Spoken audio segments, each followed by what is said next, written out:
Ahoy there, Team 24! Welcome to part 2 of an absolute insane pickups video. This one's going to be quite long. There's going to be no gameplay footage in the games that I show you because there's quite a lot to get through. But I just want to show you guys a couple of highlights from part 1 so you can then go and watch the full episode and you can enjoy. So check out this little highlight reel.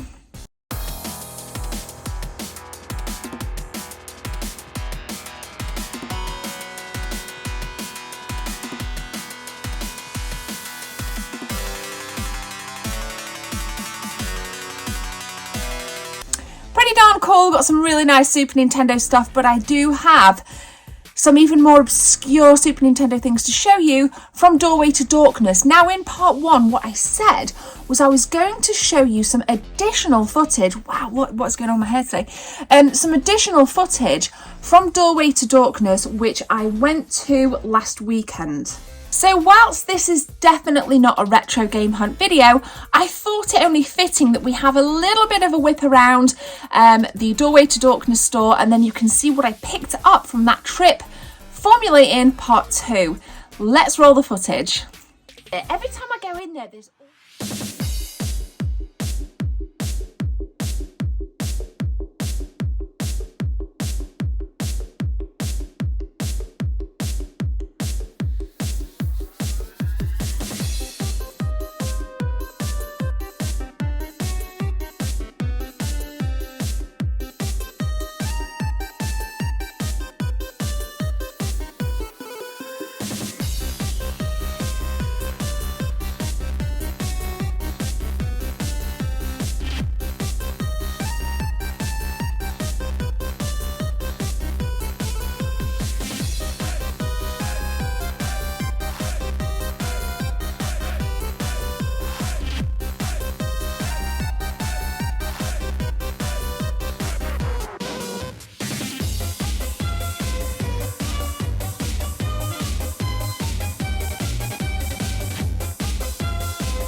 Love it. Every time I go in there, there's always so much brand new stuff. So we're going to actually get properly situated with a lav mic, and I'm going to show you guys what I picked up. Let's roll it. Okay, let's get into it. You've seen some footage from Doorway to Darkness. You've had a little snippet of what I picked up in part 1. This was from, like I said, the second trip from the footage you've just seen. So this first game, I'm guessing you've never heard of. It is Timon and Pumbaa's Jungle Games on the Super Nintendo. This is very, very rare, and until I saw it down at Doorway to Darkness, I'd actually never heard of it myself. This is 4 kind of mini games that really mimic classic arcade games like Frogger, Space Invaders. There's a pinball game in this. It's a very, very short game, but it's a very, very fun game, obviously from The Lion King. It's not a game that I would necessarily lose my sense of reality in. I would have much preferred a side-scrolling adventure, very similar to that of The Lion King, but this is quite quirky and quite cool, and obviously Timon and Pumbaa are quite funny characters. So some of the sound effects in this are really quite again, very quirky and very funny to listen to. And this is a really, really nice game. I'm super duper happy to have it in. It's in beautiful condition. If you guys kind of check it out there.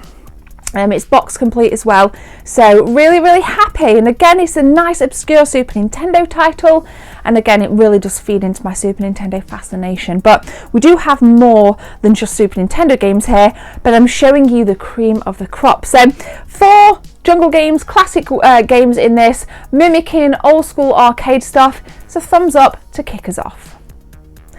Next up then is a very special game. There's only 2,000 of these in circulation, and this is sealed. This is factory sealed. This is the Legacy cartridge of Lion King, okay? So Legacy cartridge collection tends to release classic games around their anniversary, and I have the Street Fighter 2 variant as well, which I will show on B-roll, and it says here limited edition of 2000, as you guys can see kind of right there. So what I think I'm going to do with this, for now I'm going to keep it sealed, but then eventually I'm probably going to open it. But I thought it would be interesting to put it out to people, as to kind of ask, would you keep this sealed, or would you, like, because obviously I have the Lion King on the Sega Mega Drive, and I have it, I believe I have actually 2 variant box variants on the Super Nintendo, so I'm not massively eager to open this.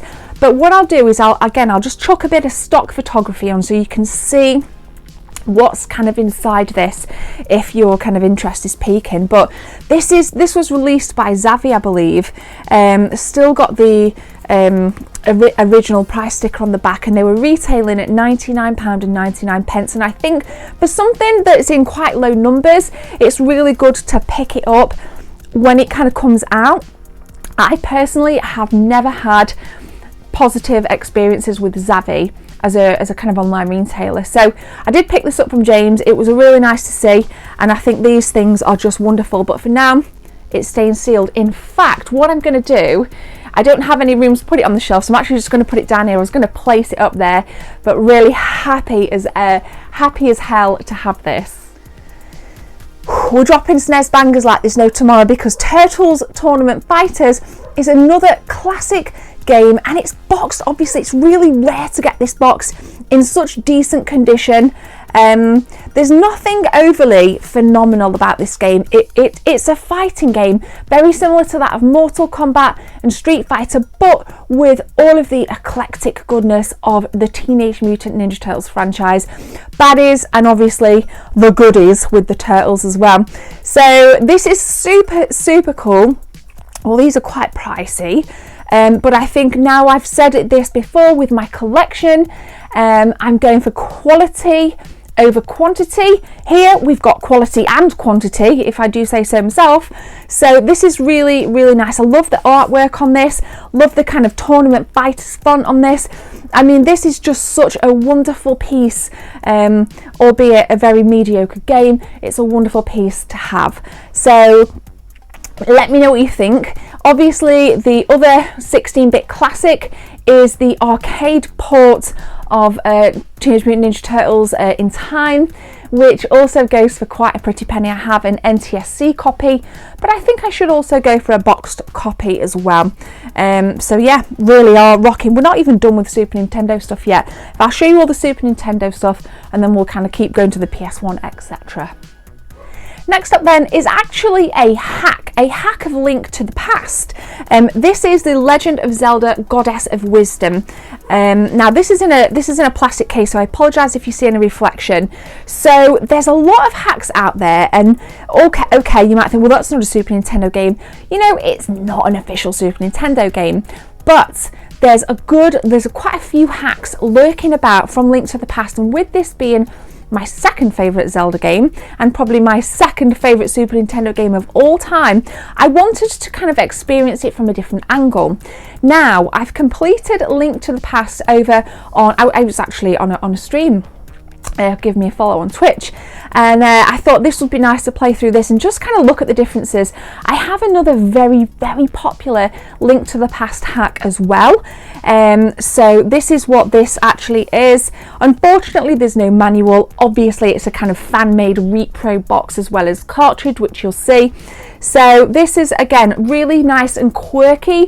Things like that, the kind of quality stuff, the quirky stuff are really starting to pique my attention, and that's how I'm kind of approaching my collecting habits, with the quirky and the quality stuff. So Goddess of Wisdom, maybe you guys want to do your own research online, but you can always let me know what you think. Now check this out. Woo!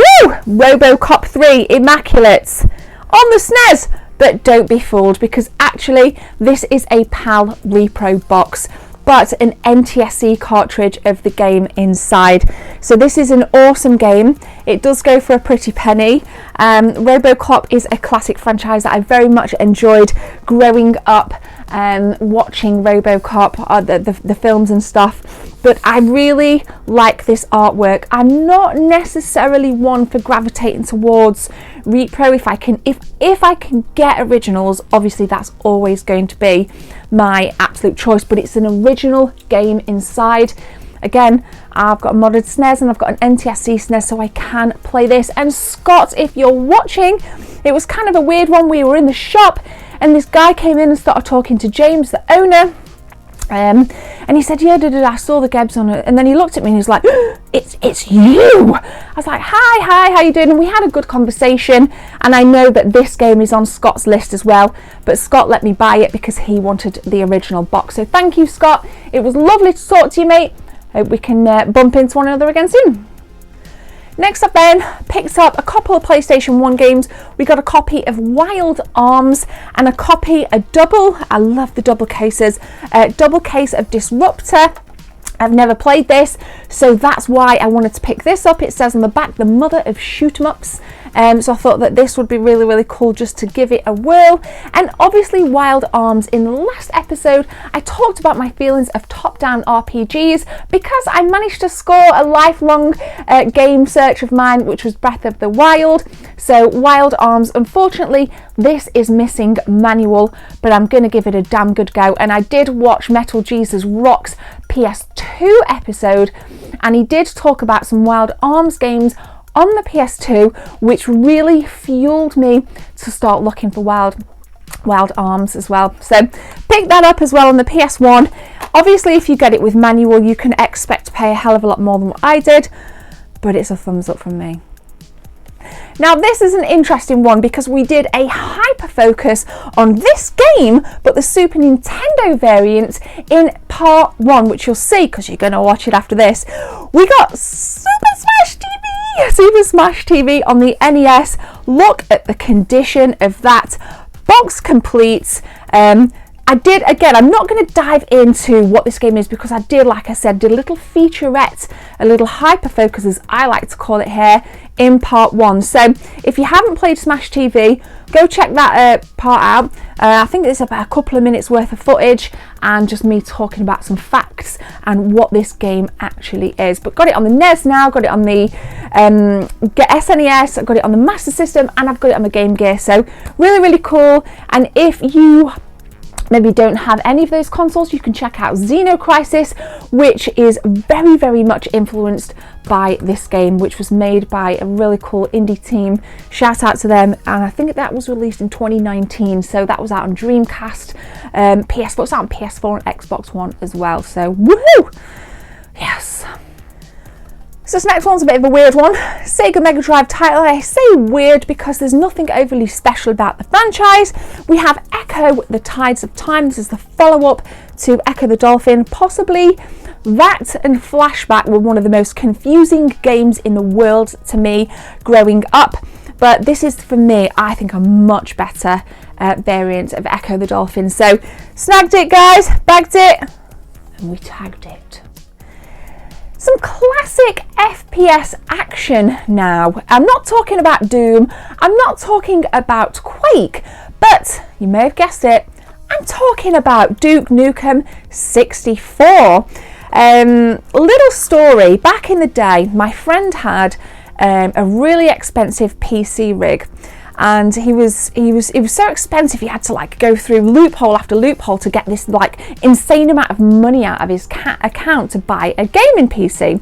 So I was round at his house and he was running some Duke Nukem on this PC and I was mesmerised, and it was my first introduction of Duke Nukem that day around at Tom's. And whilst you look at like Duke Nukem on the Xbox 360 being a very shoddy attempt at Duke Nukem, I thought I'd give Duke Nukem 64 a go. And it's just one of those classic FPS. I can't stress enough how I would really like a good revamp of Duke Nukem. We tend not to talk about Duke Nukem because I think Duke is overshadowed massively by the likes of Quake and Doom. So Doom 64, guys, got a decent copy, not bad, a little bit of kind of cushiony fraying on the corners here, but overall this is a nice copy and a game that I'm ecstatic to own and to be able to now play on original hardware.